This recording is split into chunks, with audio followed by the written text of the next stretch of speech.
Control number 45568, please introduce yourself. I am Rainet Sorbida. I am 32 years old, married. I have a brother and sister, and I have a 2 years old baby girl. What is your educational attainment? I took 4 years course, Bachelor of Science in Industrial and Commercial Communication from Cagayan State University, Carin Campus. Why do you want to go to Hong Kong? I want to go to work to Hong Kong because I want to be financially stable, of course, and I want to have a better future for my family. Have you been to any country before as an OFW? No, but here in the Philippines, I work as a domestic helper for 2 years. Do you have experience in taking care of old person? What can you do for elderly?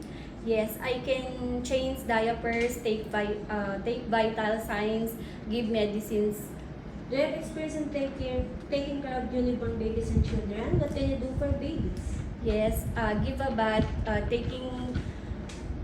feeding, play with them, and change diaper and clothes. Aside from your daily household works, what other special skills you can do inside the house? I can cook and tutoring. Can you cook what foreign dishes can cook? I cannot cook Chinese food, but I'm willing to learn. And I can cook Filipino dishes like adobo and sinigang. Describe yourself as a housemaid. What are characteristics that your employer will like you? Honesty and responsible. During misunderstanding with your employer, what do you do? Apologize and sincerely say sorry. Describe the relationship with your past and present employer. How do they treat you? They treat me as their family.